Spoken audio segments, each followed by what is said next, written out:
This is Margaret Ann Windsor, and I'm pretty sick, so I ended up this. I've been soaked and everything because everything's been done to me. I can't get an attorney, and I've been putting up these YouTubes on this, and I've been pretty much done in. I'm allergic to chemicals and have a immune disorder, and my immune system attacks itself, and I've been drowned in chemicals, and now then from the ongoing um, drenching me in them, while I tell about all this, I've developed, now I'm going to go blank, when you have, I'm going blank, what is it, when you have chicken pox and your immune system is depleted anyway, it's low, and mine was already gone because of the chemicals, and I'm allergic to chemicals. So I was really, my immune system's so low anyway, so now then it's a double whammy.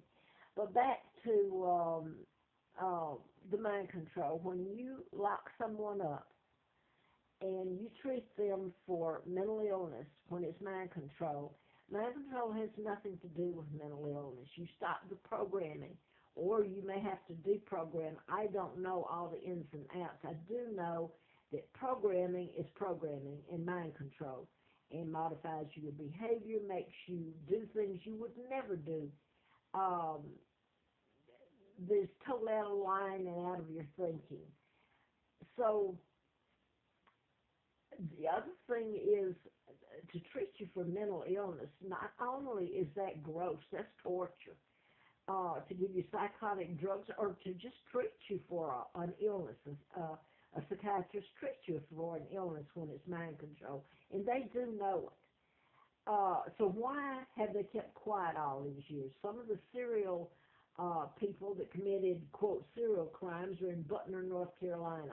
And you'll find that one of the psychiatrists, a female, actually, I don't know if the Menendez, she did that one, but she's done several. The bomber, I don't know if she did him, but there's about five of the mind control murders that were called serial that are in Butner that she treated and that she testified were mentally ill when it's mind control. So, by the way, Larry Flint was shot in Lawrenceville, Georgia, while I was doing the book in Marietta, Georgia in 78, and he was shot on March the 6th of 78. The person that shot him was programmed to shoot him, and his attorney was murdered. He died, and I mean, that's all I'm going to say about that at the moment. So the other thing is that you wouldn't know if your child's been programmed or not. It's so sophisticated now. They teach you the Morse code at a low level. You don't even know you're getting it.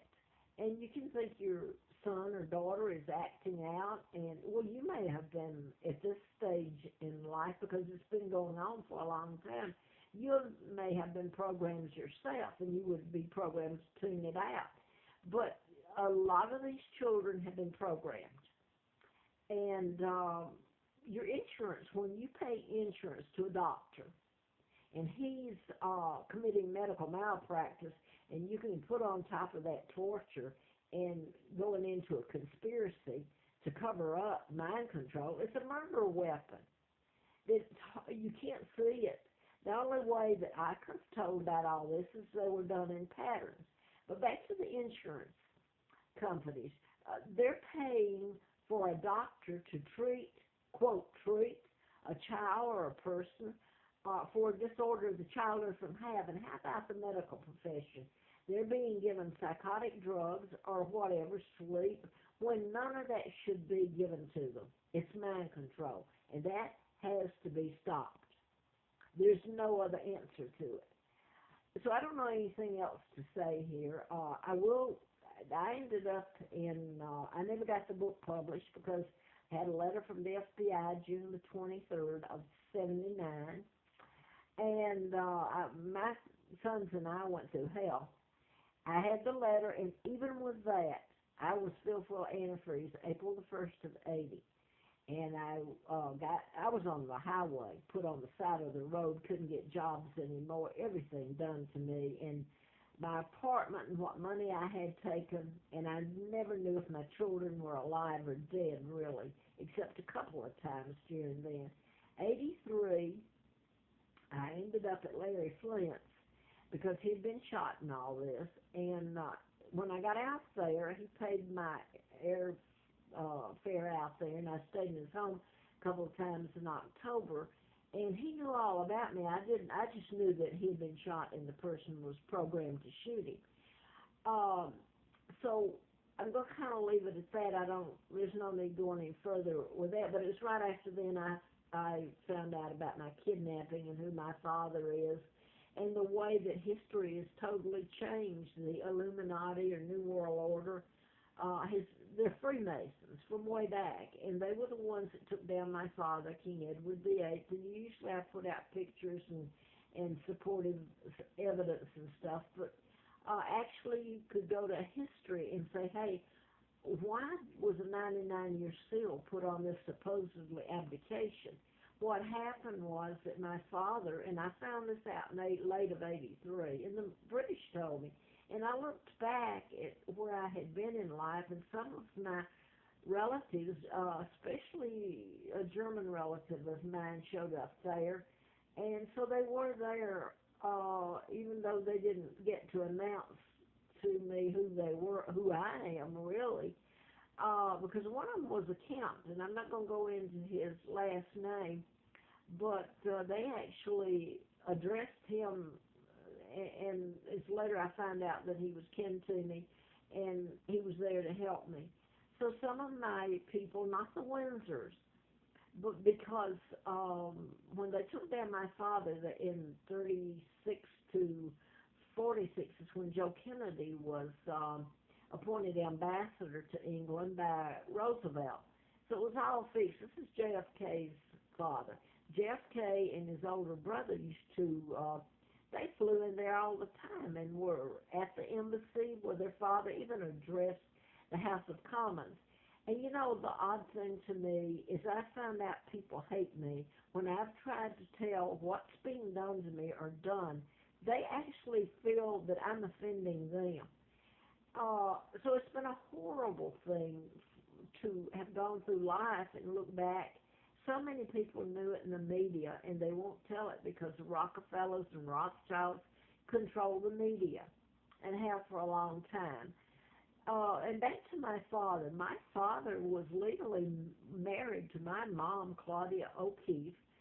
She was born in Madison, Wisconsin, and she's Georgia O'Keefe's sister, baby sister.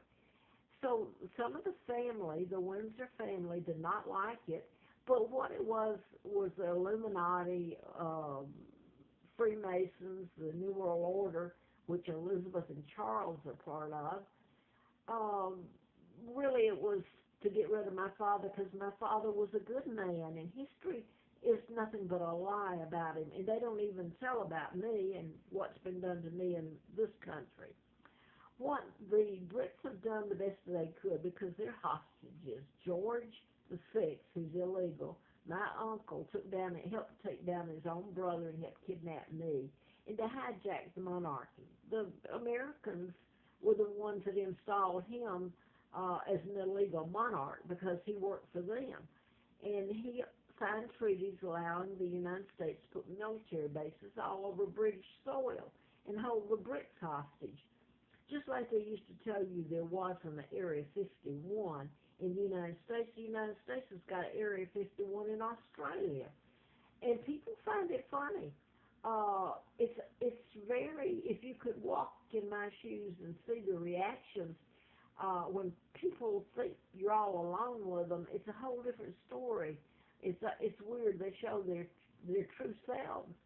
But I wanted to get this in. When I lived at Moonraker and was doing the book, Medical Malpractice book on mind control, and Larry Flint was shot March the 6th, 78 in Lawrenceville, I was living at Moonraker, and the book was entitled MD, A License to Kill. Well, the Brits followed me up, and at that time I did not know of my kidnapping, or I've been told that I always knew subconsciously, but anyway, I didn't know until 83 about my kidnapping and my real name. But later,